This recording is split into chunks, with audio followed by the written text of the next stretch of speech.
오늘은 소요리 문답 20번부터 22번까지의 문답을 가지고 하나님께서 우리에게 주신 이 구속사적 은혜에 대해서 좀 살펴보려고 합니다.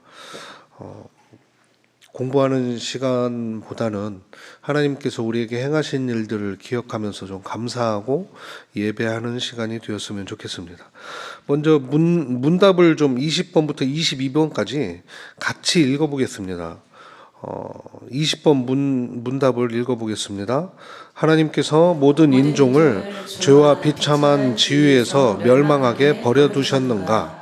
하나님께서 홀로 그 선하신 뜻대로 영원부터 구속받을 자들을 영생 얻게 하시려고 선택하시고 은혜의 언약을 세우셔서 구속자로 말미암아 저희를 죄와 비참한 지위에서 건져내시고 구원의 자리에 이르게 하려 하셨다.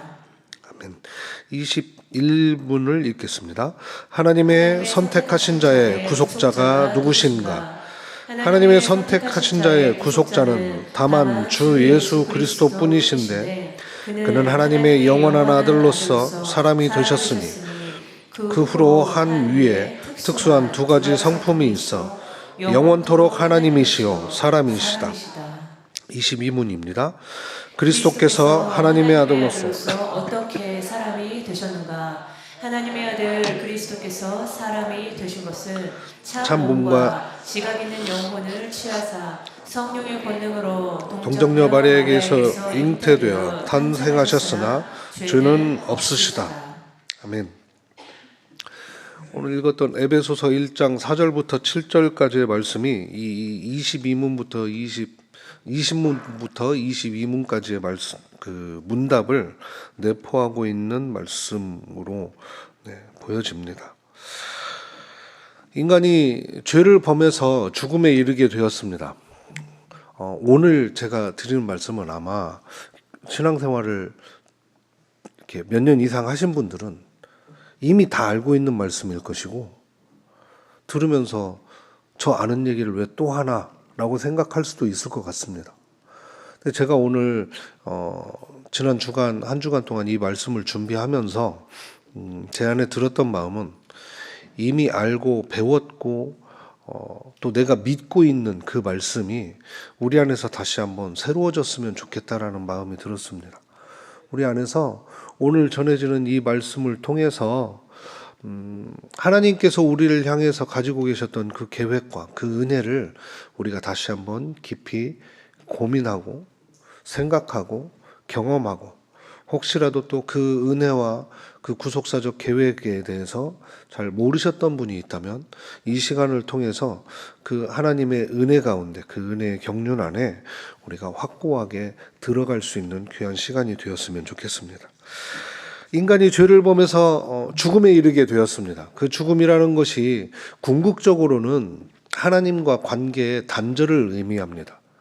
그러니까 육신이 죽게 되는 것도 죽게 되는 거지만, 만약에 그냥 그 죽음만을 의미했다면 이 선악을 알게 하는 나무의 열매를 따먹으면 죽을 것이다 라고 말씀하셨기 때문에, 그 죽음이 육신의 죽음만 의미하는 거였다면 선악을 알게 하는 나무의 열매를 따먹는 즉시 죽었어야 됩니다. 즉사해버려야죠. 여러분, 조선시대 사약이 어떻게 죽었는지 아시나요? 영화나 드라마 보면 사약을 먹고 막 갑자기 피를 토하고 죽잖아요. 그 당시에 그 의학 기술이 그렇게 발달이 안 돼 있어서요, 사약을 한 대접 먹고 죽은 사람이 거의 없답니다. 한 대접 먹었는데 안 죽으니까 한 대접을 더 먹이고, 그래도 안 죽으니까 막 배 터져서 죽을 때까지 먹이고, 그래도 안 죽어서 사나흘을 복통을 앓다가 죽었다고 합니다. 그러니까 그렇게 쉽게 죽는 게 아니죠. 선악을 알게 하는 나무의 열매가 무슨 독이 들어있는 것도 아니고, 그러니까 하나님께서 죽을 거야, 너 이거 먹으면 틀림없이 죽게 된다라고 말씀하셨지만 당장 죽은 것이 아니었죠. 그러니까 선악을 알게 하는 나무의 열매가 가져오는 궁극적인 결과는 뭐였냐면, 인간들이 하나님과 같이 되어서 하나님처럼 자기 나름의 기준으로 선악을 판단하면서 결국은 하나님과의 관계가 단절이 되는, 이것이 우리의 우리에게 있어서 가장 큰 죽음입니다. 하나님과의 관계가 단절이 되는 거. 하나님을 더 이상 만날 수 없게 되는 거. 에덴 동산에서 사람들은 에덴 동산에서 아담과 하와는 하나님께서 에덴 동산에 내려오시면 그냥 만날 수 있었겠죠. 아우, 하나님 오셨습니까? 식사는 하셨습니까? 물어보고, 안 드셨다고 하면 뭐 옆집에서 짜장면을 시켜 먹든지 뭐 하든지 하나님과 식사 교제도 하고 하나님과 뭐 이렇게 하고 나 잡아봐라도 할 수 있고 하나님과 정말 깊이 교제하는 그런 곳이었을 겁니다. 그러나 선악을 알게 하는 나무의 열매를 따먹는 그 순간에 하나님과의 관계가 단절이 되고 하나님은 이들을 에덴 동산에서 내보내야 했습니다. 그러니까 하나님과의 관계가 단절이 되는 것이 이 선악을 알게 하는 나무의 열매를 따먹은 죄의 가장 궁극적인 결과였습니다.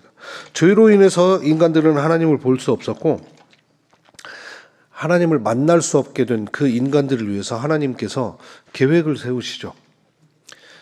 하나님께서 찾아오실 계획을 세우십니다. 창세기 3장 15절을 한번 같이 읽어보겠습니다.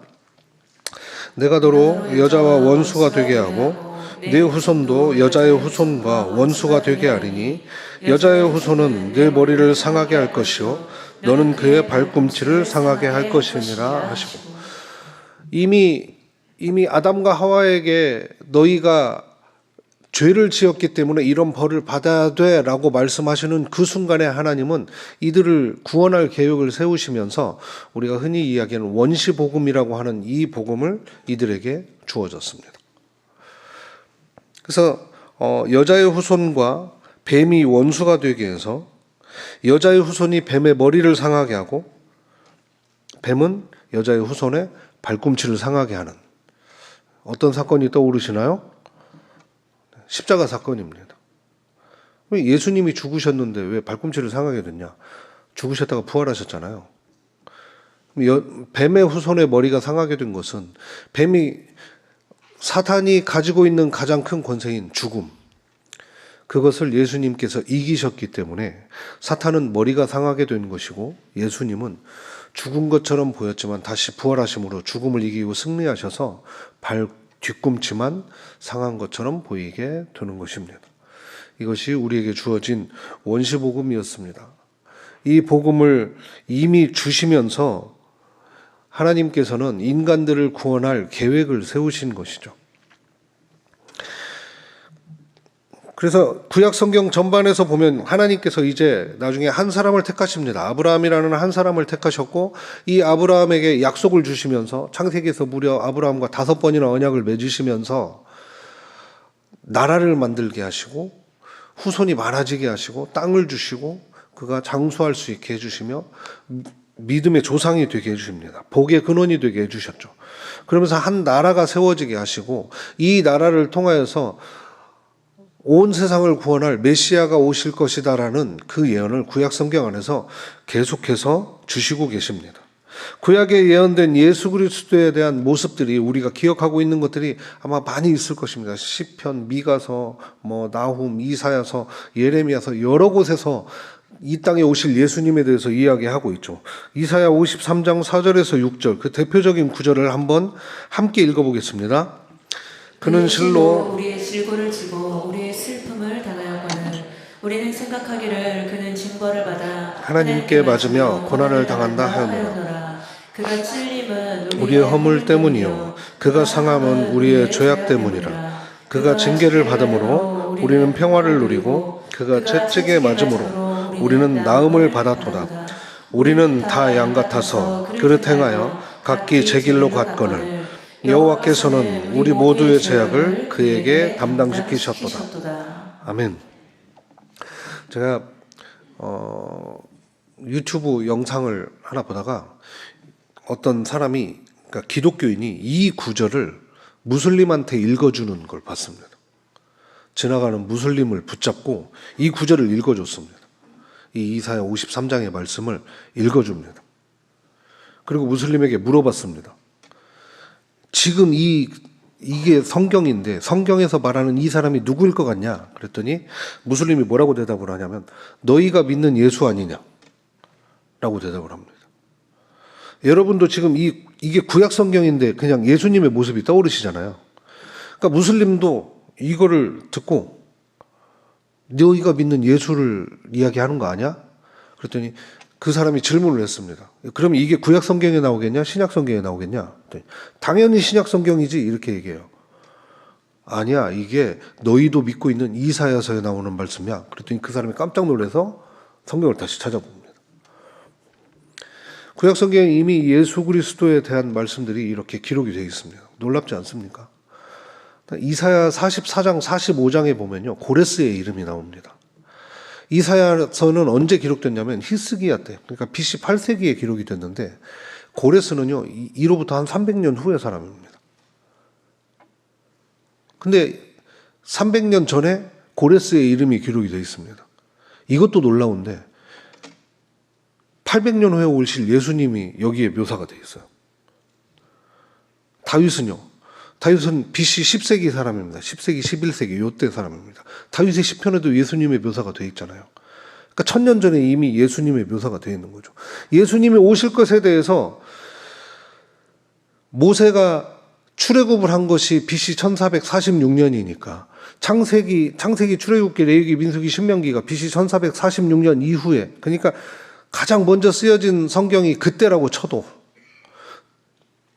예수님이 오시기 무려 거의 1500년 전부터 예수님이 오실 것에 대한 이야기들이 기록이 되어 있는 겁니다. 아니, 창세기의 기록에 따르면 아담과 하와가 범죄한 그때부터 이미 하나님께서는 예수 그리스도를 준비하고 계셨던 거죠. 이게 얼마나 놀라운 사실입니까? 인간에게 너희가 구원 얻을 만한 길을 스스로 찾아봐라 하면 2000년이 지나도 아마 못 찾을 겁니다. 방법이 없습니다. 구원을 얻을 수 있는 방법이 없어요. 죄가 하나라도 있다면 구원 얻지를 못한다라고 한다면요, 이 세상 누가 구원을 얻을 수 있겠습니까? 이런 예언 속에 있던 분이 예수님이셨고, 이 예수님이 죄로 더럽혀진 우리를 구원하시기 위해, 하나님과의 관계가 단절된 우리를 구원하시기 위해 이 땅에 오셨습니다. 우리와 같은 모습으로 우리와 같이 호흡하시고, 우리와 같이 기뻐하시고, 우리와 같이 슬퍼하시고, 우리와 같은 고통을 당하시고, 그 모든 것을 함께 하시기 위해 이 땅에 오신 거죠.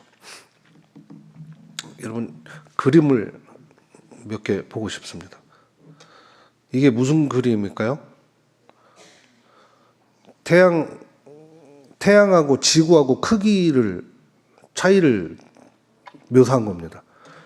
제가 챗GPT한테 태양과 지구의 이게 크기를 비교해 줘 그랬더니 되게 크게 그려놨더라고요. 갖고 실제 크기로 비교해 주라고 했더니 저렇게 점을 찍어놨어요. 근데 이게 실제 크기랍니다. 다음 사진 볼까요? 저게 뭔지 아세요? 지금 우리가 눈으로 보는 은하수가 있잖아요. 그게 우리가 있는 은하계입니다. 그 은하계 안에 지금 저 하얀 동그라미를 하고 점을 찍어 놓은 게 뭐냐면 태양이 아니고 태양계예요. 수금지와 목토 한꺼번에 있는 게 저 안에 있는 겁니다. 이 다음 사진은 전에도 한번 보여드렸습니다. 이게 지금 제임스 웹이 찍었던 우주 사진입니다. 근데 그 우주 사진 중에 저기 있는 점 하나가 저 은하예요. 저 은하에 점도 안 되는 것이 태양계였고, 그 태양계에서 아예 점도 안 되는 것이 지구고, 그 지구에서 점 하나라도 표현할 수 없는 게 우리 한 사람 한 사람입니다. 지금 저 우주가, 제임스 웹이 본 저 우주가 제가 전에 설명드렸죠.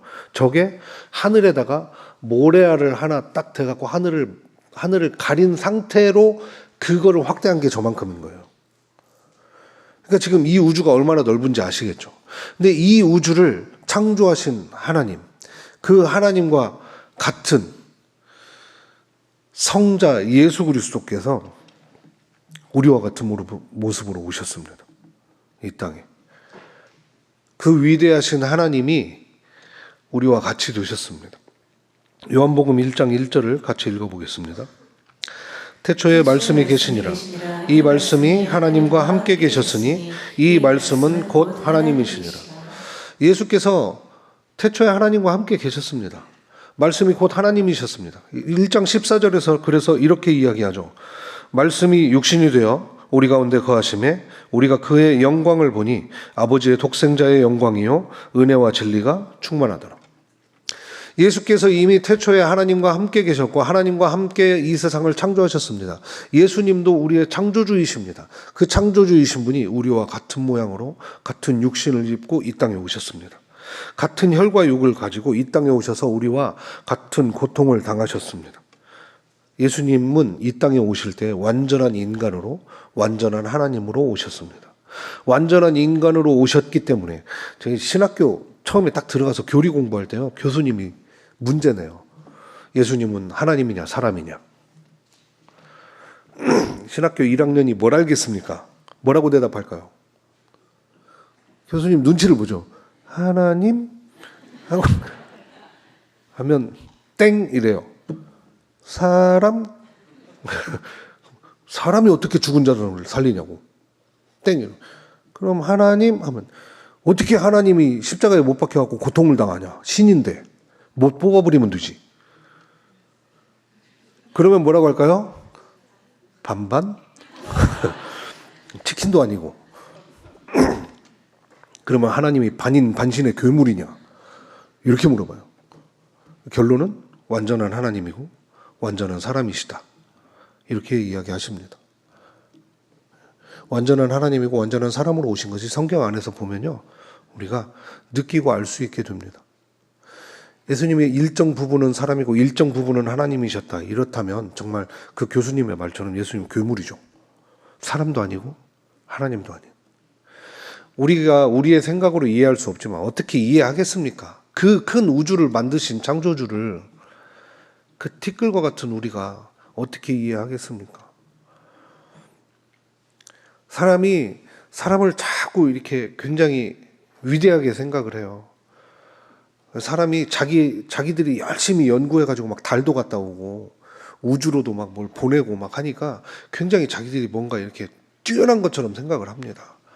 하나님과 비교할 수가 없습니다. 하나님은 말씀으로 왔다 갔다 할 수 있어요. 만드신 분이니까. 근데 하나님이 말씀 한마디로 만들어 놓은 이 우주를 간신히 모래알 만큼 사진 찍어 놓고 야 우리가 여기까지 보고 있다 이렇게 자랑하는 그 인간이 어떻게 하나님이 하시는 것들에 대해서 완벽하게 이해를 할 수 있다고 자부하고 있는지 정말 교만한 생각인 거죠. 하나님 예수 그리스도께서 이 땅에 완전한 인간으로 완전한 하나님으로 오셨다. 이게 어떻게 보면 말이 안 되고 모순입니다. 그런데 우리는 그렇게 믿을 수밖에 없습니다. 왜요? 예수님께서 이 땅에 완전한 하나님으로 오셨기 때문에 예수님께서 이 땅에서 온갖 기적들을 다 행하셨습니다. 그것이 그냥 하나님께서 잠깐 능력을 주셔서 행했냐? 아니요. 요한이 이미 그것을 깨닫고 이야기하고 있잖아요. 이 말씀이 곧 하나님이시다. 이 말씀이 육신이 되어 우리 가운데 오셨다라고 이야기를 하고 있잖아요. 예수님께서 이 땅에 완전한 인간으로 오신 것이 아니라면 예수님 배고프지 않으셨을 겁니다. 예수님 춥지 않으셨을 것이고 예수님 행로에 고나여서 우물가에 앉지 않으셨을 겁니다. 그 여인을 만날 일도 없고 사람들이 죽는 것을 보고 예루살렘이 멸망할 것을 보면서 우시는 일도 없을 겁니다. 왜요? 인간이 아니면 어떻게 울겠어요? 어떻게 슬픔을 느끼겠어요? 어떻게 그것을 보면서 공감하시겠습니까? 어떻게 십자가 위에 달리시면서 못에 박히시면서 고통을 느끼겠습니까? 채찍에 맞으면서 어떻게 고통을 느끼시겠습니까? 히브리서 4장 15절을 함께 읽어보겠습니다. 우리에게 있는 대제사장은 우리의 연약함을 동정하지 못하실 리가 아니요 모든 일에 우리와 똑같이 시험을 받으시니로되 죄는 없으시니라. 아멘. 예수님은 우리의 연약함을 동정하지 못하실 리가 아니다. 우리의 연약함을 함께 공감하고 함께 느끼실 수 있는 분이신데 결론적으로는 뭐냐? 죄가 없으십니다. 죄가 있는 우리는 한 사람의 죄악도 담당할 수 없습니다.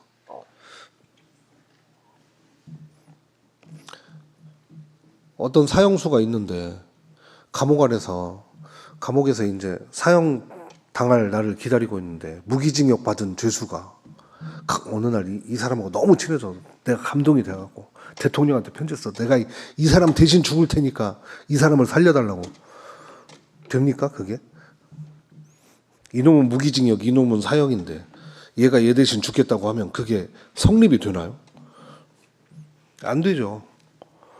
인간들이 인간을 구원할 수 없습니다. 인간이 인간 스스로를 구원할 수 없고 어떤 인간이 다른 인간을 대신해서 구원할 수도 없습니다. 하나님만이 그 일을 하실 수 있고 죄가 없으신 예수님만이 온 인류의 모든 죄악을 감당할 수 있는 것입니다. 히브리서 10장 1절을 한번 함께 읽어보겠습니다. 율법은 장차 올 좋은 일의 그림자일 뿐이요 참 형상이 아니므로 해마다 늘 드리는 같은 제사로는 나아오는 자들을 언제나 온전하게 할 수 없느니라. 아멘. 이 히브리서 10장에 또 이렇게 얘기하죠. 11절부터 14절까지 함께 읽겠습니다. 11절부터 14절. 제사장마다 매일 서서 섬기며 자주 같은 제사를 드리되 이 제사는 언제나 죄를 없게 하지 못하거니와 오직 그리스도는 죄를 위하여 한 영원한 제사를 드리시고 하나님 우편에 앉으사 그 후에 자기 원수들을 자기 발등상이 되게 하실 때까지 기다리시나니 그가 거룩하게 된 자들을 한 번의 제사로 영원히 온전하게 하셨느니라.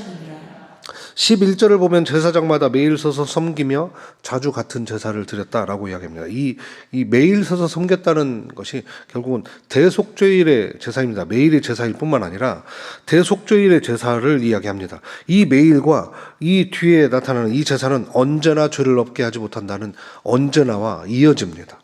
그러니까 매일 드리는 그 제사가 이 매일 드릴 때마다 죄를 없게 하는 것이 불가능했다라고 이야기를 하는 겁니다. 그러니까 죄는 없앨 수 있어요. 대속죄일의 제사가. 대속죄일의 그 순서를 아시죠? 대제사장이 먼저 성소 안으로 들어갑니다. 그리고 향로를 가지고 이 향연을 피워서 손만 지성소 안에 넣어서 지성소 안을 보면 죽으니까 손만 지성소 안에 넣어서 향로를 흔듭니다. 향단을 흔들어요. 흔들면 그 안에 이 향연으로 가득 차서 눈으로 안 보이게 됩니다. 뿌옇게 차서. 그러면 그때 휘장을 닫고 다시 나와서 이제 자기 죄를 위한 양을 잡아서 자기 죄를 위한 피를 가지고 대제사장의 죄를 위한 피를 가지고 지성소 안에 들어가서 언약궤의 시은자에 뿌립니다. 여기서부터 벌써 불완전하다는 것이 드러나죠. 자기 죄를 대속을 해야 돼요.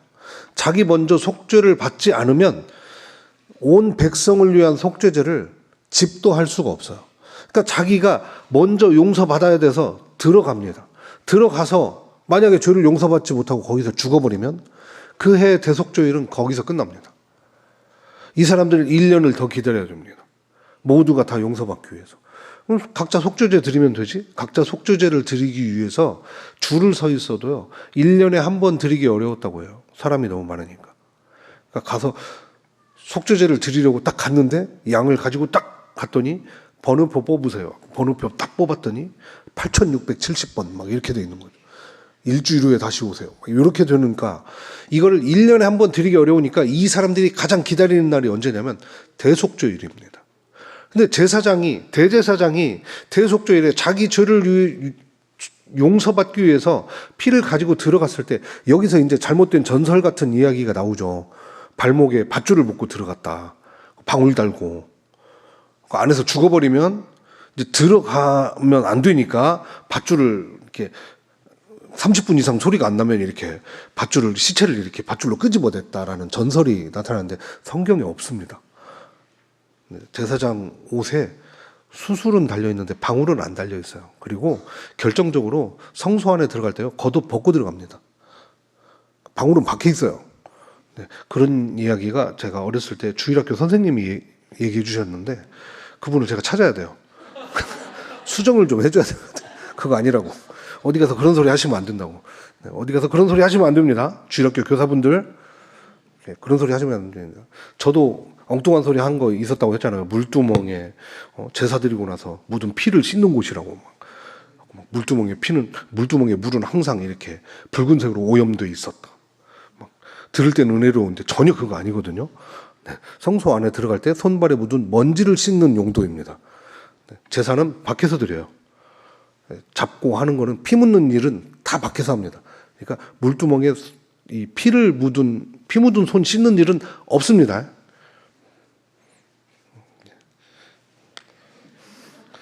그때 저한테 설명을 들었던 중고등부 애들을 다 지금 하나씩 찾아야 되는데 못 찾고 있어요. 회개할 거리, 평생 회개할 거리. 제사장이 이제 그 지성소 안에 들어가서 제사장의 죄를 용서받고 이제 성소 휘장을 열고 나와서 이제 백성들을 위한 이 피를 가지고 다시 들어가는 그때가 이 사람들에게는 축제의 시작인 겁니다. 됐어. 저 사람이 용서를 받았어. 그럼 이제 우리 차례야. 이런 희망이 생기는 거죠. 여러분, 이 대제사장이 지성소 안에 들어갔다 나오는 것이 예수 그리스도의 부활을 뜻하는 거예요. 예수님께서 무덤에 들어갔다가 사흘 만에 나오셨습니다. 근데 대제사장은 자기 죄를 위한 그 속죄제의 피를 가지고 들어가서 거기서 하나님께서 용서해 주셔서 죽어야 될 것을 안 죽고 살아 나오는 반면에 예수님은 십자가에서 사탄에게 패배한 것처럼 보이는 그런 죽음을 당하시고 무덤 속에 들어가셨는데 이 무덤에서 그 죽음을 완전히 이기시고 온전한 몸으로 부활하셔서 나오신 거죠. 여러분, 이게 우리가 구원을 얻게 되는 이 구속사의 가장 클라이막스입니다. 우리가 가장 기뻐해야 될 그때인 거죠. 크리스마스보다 부활절이 더 기뻐해야 되는 거죠. 크리스마스 때는 굉장한 고민을 하죠. 어떻게 하면 기쁘게 지낼 수 있을까? 여우 목도리, 늑대 목도리를 해야 되는데 그런 거 고민하면서 부활절에는 계란을 어떻게 하면 많이 먹을 수 있을까? 이런 고민만 하고 있죠. 대제사장이 이 온 백성의 피를 가지고 들어가서 시은좌에 뿌렸을 때 이것이 하나님께서 이 온 백성의 죄를 용서해 주시는 증표가 되면 온 백성의 죄가 사해집니다. 그런데요, 이날 이후에 죄를 범하는 것에 대해서는 아무런 효력이 없는 거죠. 이거 전까지만 효력이 있는 거잖아요. 그래서 이 히브리서 10장에서 이야기를 하는 겁니다. 제사장마다 매일 서서 섬기며 자주 같은 제사를 드리되 이 제사는 언제나 죄를 없게 하지 못한다. 이 말씀을 하고 있는 거죠. 그래서 14절에서 예수님께서는 어떻게 하셨다고요? 그가 거룩하게 된 자들을 한 번의 제사로 영원히 온전하게 하셨다. 예수님의 제사는 단번에 드리신 제사였습니다. 죄가 없으시기 때문에 예수님께서 온 세상 사람들 위하여서 죽으신 그 죽음이 온 세상의 모든 죄를, 과거와 현재와 미래의 모든 죄를 다 사하실 수 있게 된 것입니다. 제가 중학교 때 이것을 믿게 됐습니다. 잘못 믿었어요. 이렇게만 믿으니까 내일 지을 죄도 다 사하셨다고? 오예, 이렇게 된 거죠. 그 중학교 때 제가 교회를 가는데 우리 교회가 먼저 개척했던 그 자리에서 이제 교회는 건축을 해서 이쪽으로 나갔고 이 자리에 죄사함 거듭남의 비밀 그 사람들이 왔었다고 했잖아요. 이 사람들이 교회 가고 있는데 저한테 질문을 하는 거예요. 구원 받으셨냐고. 그럼 내가 받았다고 하면 약간 멈칫했다가 몇 월 며칠 몇 시에 받았냐고. 제가 멈칫하고 기억이 안 나는데 그러면 그 중요한 날을 기억 못하는 거면 당신은 구원 못 받은 거라고. 굉장히 상심해갖고 교회에 갔는데 전도사님이 걔네들 이단이니까 신경 쓰지 마 그러시더라고. 그 다음 주에 다시 가는데 또 나한테 왔고 구원 받았냐고 그랬더니 지난주에 받는데 왜 물어보지? 구원 받았냐고 해서 받았다. 몇 월 며칠에 받았냐? 85년 5월 5일 이렇게 얘기했더니 얘네들이 당황해갖고 가더라고요. 혹시 뭐 그런 사람 만나면 그렇게 얘기하시면 됩니다. 네. 우리가 그때 제가 가지고 있던 믿음은 예수께서 나를 위하여 죽으셔서 내가 용서받았구나. 나 그러면 이제 죽어도 천국에 가는 거네. 여기까지는 좋아요. 근데 죄 지어도 예수님이 다 용서하시네. 약간 이런 마음이 있어요. 그 죄사함 거듭남의 비밀에 제가 안 끌려갔다 뿐이지 걔네들이랑 같은 믿음을 갖고 있는 거예요.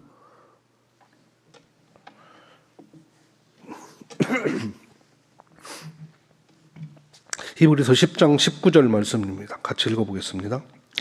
그러므로 형제들아 우리가 예수의 피를 힘입어 성소에 들어갈 담력을 얻었나니 죄로 인해 끊어진 관계를 예수께서 단번에 죽으심으로 회복하셨습니다. 하나님과의 관계를 회복시키셨습니다. 단순히 죄를 없애신 게 아니에요. 단순히 죄만 없애셨다면 어제 지은 죄, 오늘 지은 죄, 내일 지을 모든 죄까지 예수님께서 단번에 사하셨어요. 그런데 거기까지만이라면 우리는 죄 짓고 살아도 돼요. 그런데 지금 이 말씀을 하시잖아요. 예수님께서 우리를 위하여 죽으시고 단번에 죽으심으로 인해서 우리가 얻게 된 건 뭐냐면 성소에 들어갈 담력을 얻었습니다. 하나님 앞에 나아갈 담력을 얻게 된 겁니다. 하나님을 만날 수 있는 담력, 하나님의 임재 가운데에 우리가 깊이 들어갈 수 있는 그 담력을 얻게 된 겁니다. 그 하나님 앞에 나아갈 수 있는 그 힘을 얻게 된 겁니다. 그럼 하나님 앞에 나아갈 수 있는데 죄를 짓는다고요? 하나님과 깊은 관계 가운데 살아갈 수 있는 그 믿음을 가지고 있으면서 죄를 짓는다.